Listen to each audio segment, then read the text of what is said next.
Hello, ladies and gentlemen. Ronald Ray here, your boy with a cornbread accent. Thank you for tuning in to this week's WWE Raw Recap show. Of course, this week's Raw is the Raw after Mania, and that's what the 20,000 people in Philadelphia got to see. Uh, got to see a little bit of celebration, a lot of thank yous, uh, doing things that kind of continue on the stories they want to tell. They've, like I said, gotten away with a crowd hijacking the show shenanigans for the last few years now, and that's not really a bad thing. Sometimes it's pretty. At first, it was kind of entertaining, but start getting annoying. So glad they kind of somehow got that swept out of the way. Before I get started, let me do the usual sales bits. If you like what you hear, go ahead and click the like button. Also, leave a comment. Let me know what you thought about this week's Raw. Uh, and of course, if you want to check out my recap of WrestleMania Night 1 and Night 2, go ahead check that out. And be a champion. Click on that subscribe button. Without no further ado, let's let her rip. Kicking out the Raw after Mania is Paul Triple H Levesque, the CCO of WWE. He thanked the crowd, and in his humble opinion, this is the greatest WrestleMania of all time. Of course, this is the first one under his watch, and hey, so far so good. Um, he's doing pretty good. I'll talk more about Triple H come Thursday night's spot show live stream, so check it out. He also stated it's a new era, and leading that new era is none other than Cody Rhodes. Cody Rhodes came in. He also thanked the crowd. He got the "You deserve it" chants, um, and they played the video for him. Got kind of teary eyed a little bit, but hey, who wouldn't?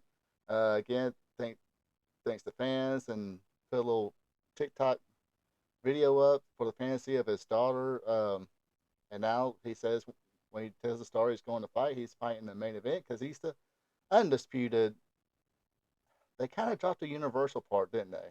I did notice that it was just the undisputed WWE champion. So, well, that being said, I guess no more Universal champions, just the WWE champ and the WWE World Heavyweight champ. More on that later time, way later. Uh, but anyway, out comes The Rock, and he just says, "Hey, you want it?" And they gave it to The Rock. I mean, he they booed him almost out of the building. Um, but The Rock said he's going to go away for a while, but he will be back. And when he comes back, he'll be coming back for Cody. He gives him something and says, "Don't break my heart again." Really getting tired of this gimmick here of the whisper in the ear or giving somebody and not let the fans know. But I guess that's how they're going to build mysteries about stuff. But when you see one company do it and another company do it and another company do it, it's like, come on, enough of the whispering and the giving in things. So, uh, very long, like 40, 45 minute segment here. But like I said, Triple H is in a new era, so hey, he wanted his time to speak, and one of his stars, and of course the chairman, he's got to have his time to speak to, or one of the board members to speak as well. All right, first match of the new era on Raw is Shinsuke Nakamura versus the NXT Heavyweight Champion Ilya Dragunov. Solid short match here. Nakamura had the early advantage with a kick upside the head. Uh, then Ilya made a comeback. Uh, then kind of back and forth after he missed a cannonball. Ilya hit his finishing move, the flying headbutt forearm here, and got the win over Shinsuke Nakamura. Little shocked by this, but I guess with a draft coming up, it could mean that Ilya is going to be moving up into the main roster. So they had to give him a solid win. Uh, I know they have reasons, for this. It's not like they're going to do it and have no reason for it. So let's go to the next. All right, next segment involves the Judgment Day. Judgment Day comes out. disappointed that they lost the Raw and SmackDown Unified Tag Team Championship, but like Finn Balor says, sometimes when we get down, we just pick ourselves up. And one of the things that picked them up was the fact that Mommy herself, Rhea Ripley, defeated Becky Lynch to keep her WWE World Women's Championship. And the other thing they had to celebrate is Damian Priest successfully cashing in his Money in the Bank, and he is now the new WWE World Heavyweight Champion. They got on there, and when Damian Priest said rise for the Judgment Day, everybody started rising, including R-Truth. Of all people, he held one half of the Raw Tag Team straps and said, "Hey, I got a suggestion for the group," even though everybody's trying to tell him he's not part of the group. Um, but they said, "Hey, why don't we let the Miz join our group since he's the other half of the tag team champions? I did bring him back to the fold, bring him back to the Judgment Day, but they had nothing to do with it. And the Miz, of course, did not want to be a member of the Judgment Day anyway. So they're like, JD McDonald was like, "Hey, we want to challenge for the tag team championships." Um, but R-Truth's like, "No, I got 6-man tag. You being uh, Finn Balor and JD McDonald, Dominic Mysterio, and Finn Balor going against R-Truth, The Miz, and a man you cannot see." So they, in their own special way, accepted they being the Judgment Day, put the boots to R-Truth and The Miz. When we got back, we seen Truth taking the heat.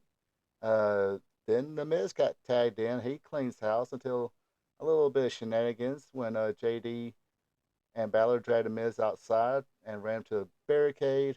Then they started putting a whooping on The Miz.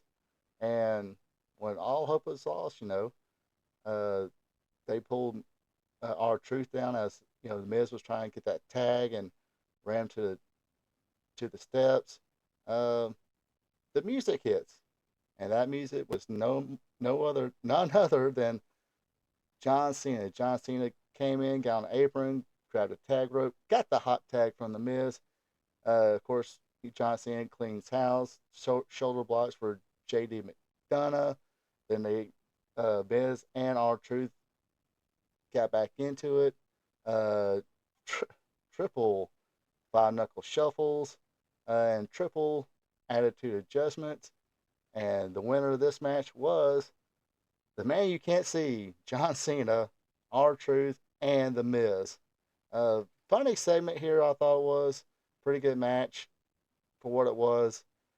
Just, heat on The Miz, heat on the R-Truth, just to get John Cena in. And of course, as soon as R-Truth said, "Hey, it's going to be us and the man you can't see," I think the crowd and everybody knew it was going to be John Cena. Crowd was it.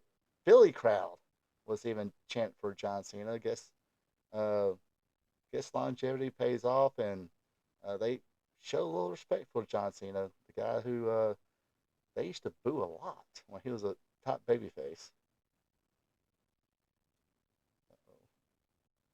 All right, next up is the ladies. It is Indy Hartwell going against I guess, a third surprise of the night, and that would be the NXT Women's Champion Roxy Perez. This match was mostly Perez during the whole thing. Uh, she just jumped on Indy Hartwell from the get go, but Indy made a comeback. Candice LeRae would actually trip Perez, and Indy, she doesn't like that one bit. She wants to keep it fair. She wants to, be a good sportswoman and do things right. But that changed the psychology, I guess, when with Candice LeRae is still building up. Hey, what can I say? The man likes that thing sizzle. Code Red or Wreck of Eyes and a Code Red from Roxy Perez would give her the 1, 2, 3, and a little bit more argument between Candice LeRae and Indy Hartwell. All right, next segment involves your new Intercontinental Champion, Sami Zayn. He comes out, of course, gives his thanks to the fans. They sing a song and do the other chants, and of course, uh, can't forget the "You Deserve It" chant. So they left a little bit of the "you deserve it" chance for Sami Zayn here, but he thanked the fans, blah blah blah, and there was one other person that he needed to thank. That person was not Ludwig Kaiser or Giovanni Vinci. The Imperials said, "Hey, we want to avenge Gunther for losing for somebody who looks like a bum. Uh, looks like they was about to attack, but here comes Chad Gable to be by his side. This will lead to a tag team match. Decent little match here. Gable gets the heat first. Uh, then the tag of the Sami Zayn. Couple little, little teamwork here. Got to see Chad Gable fly. Then they put the heat on Sami Zayn till he got the hot tag on Chad Gable.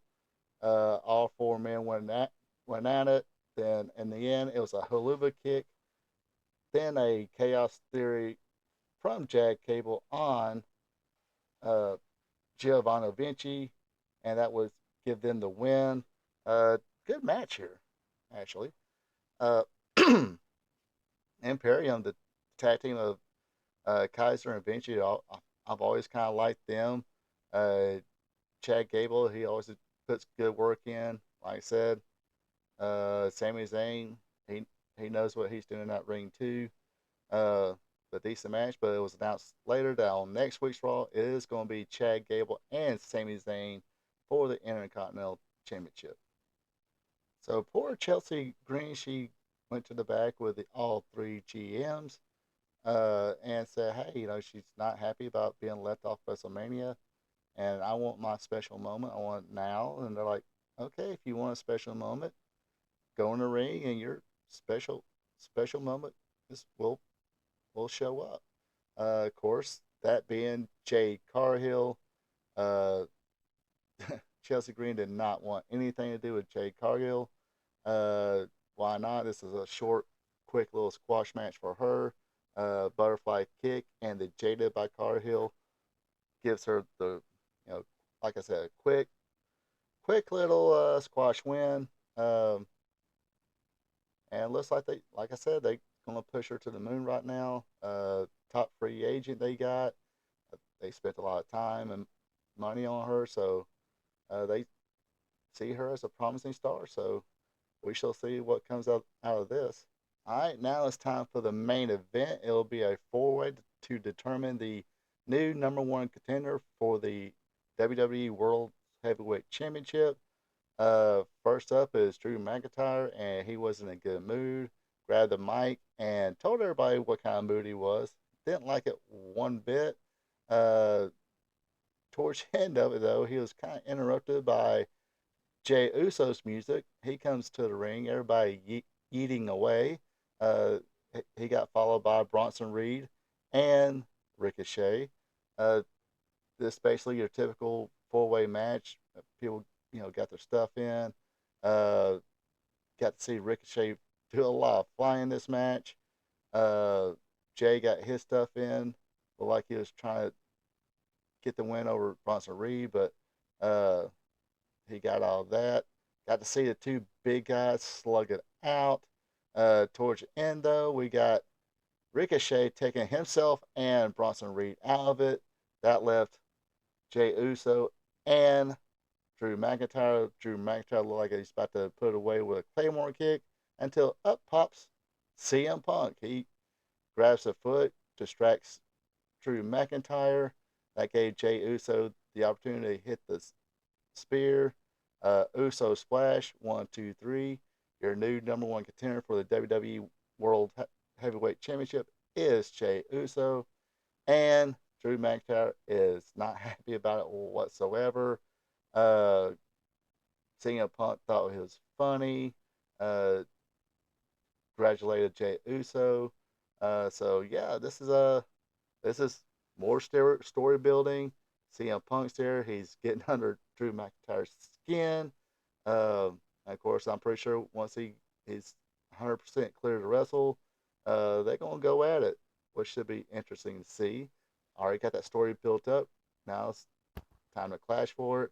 Glad to see Jey Uso. He's gonna get a chance at the World Championship, but don't think he's gonna get it first time around, but that should be a good match. Like I said, probably not the best Raw or best Raw after Mania, but it's all about the storytelling here. Uh, just some quick matches along the way. That opening segment lasted a little too long for me, but kind of understand why they did it. But hey, that concludes this week's WWE Raw Recap show. Hope you folks enjoy. Everybody have a good week.